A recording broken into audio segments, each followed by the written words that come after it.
السلام علیکم۔ Pakistani news channel سے دعا زہرا کیس کی لیٹسٹ اپڈیٹس کے ساتھ آپ کو خوش آمدید کہتی ہوں۔ جیسے کہ آپ سب جانتے ہی ہیں، دعا زہرا کیس کی سماعت کو 21 جولائی تک ملتوی کر دیا گیا ہے، لیکن اس دوران دوبارہ انویسٹیگیشن کا آرڈر جاری کیا گیا ہے۔ تو اسی حوالے سے کچھ رپورٹ سامنے آئی ہیں، اور اس میں جو سب سے بڑی تہلکہ خیز بات پتہ چلی ہے وہ یہ ہے کہ ظہیر احمد کے کچھ رشتہ دار جو کراچی میں رہائش پذیر تھے، ان کو جب تحقیقاتی اداروں نے حراست میں لیا تو وکاس نامی ایک لڑکے نے ان کا سارا کٹا چٹا کھول دیا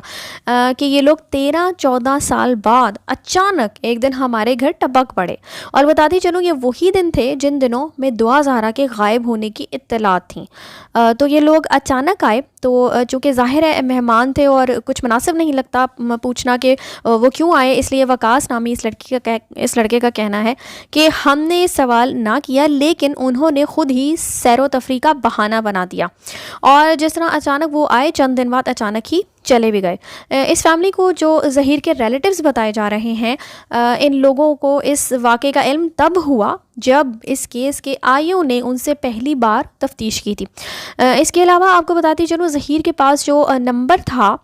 جو پولیس کو انویسٹیگیشن کے لیے فراہم کیا گیا تھا، اس میں دعا کے اغوا والے دن کی لوکیشن لاہور کی تھی، لیکن اب مزید تفتیش سے پتہ چلا ہے کہ موصوف 7-8 سمز رکھتے تھے، جس کی وجہ سے اس دن کی صحیح لوکیشن معلوم کرنے میں مشکلات کا سامنا ہے۔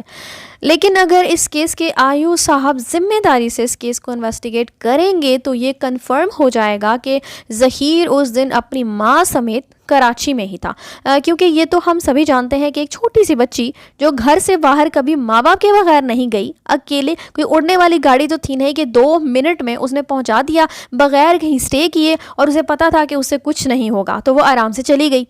خیر، اس کے علاوہ ظہیر کی جو ضمانت ہے وہ حفاظتی ضمانت ہے، یعنی کہ اس نے لاہور کی عدالت میں یہ کہا کہ مجھے خدشہ ہے کہ مجھے کراچی کی عدالت میں پیش ہونے سے پہلے یا پیش ہونے کے دوران، چونکہ راستے میں گرفتار کیا جا سکتا ہے یا گرفتار کر لیا جائے گا، تو مجھے حفاظتی ضمانت دی جائے، جو کہ منظور کر لی گئی، وہ بھی صرف 14 جولائی تک۔ عدالت نے ظہیر سے یہ بھی پوچھا کہ اتنے عرصے تک آپ کیا کر رہے تھے، آپ نے کیوں نہیں پہلے ضمانت لی، لیکن باہر عدالت نے ان معاملات میں نرمی برتی ہے اور یوں اس کی ضمانت منظور کر لی گئی۔ اب معاملہ کچھ یوں ہے،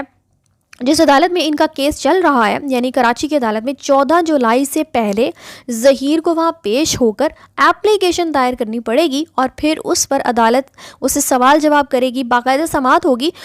کہ بیل دینی چاہیے یا نہیں، اور اس سارے معاملے میں ظہیر احمد کو عدالت میں جج کے سامنے پیش ہونا پڑے گا۔ یعنی یہ ضمانت صرف فار دا ٹائم بینگ ایک ریلیف ہے کراچی تک بغیر گرفتاری پہنچنے کا۔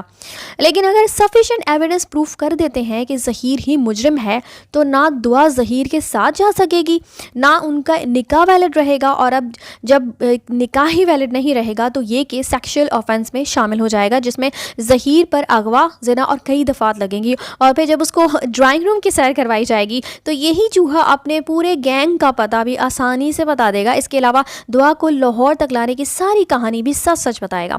اس کے علاوہ آپ لوگوں کو میں نے کل بتایا ہی تھا کہ دعا کے مزید انٹرویوز بھی کیے جائیں گے، تو آپ نے دیکھا ہی ہوگا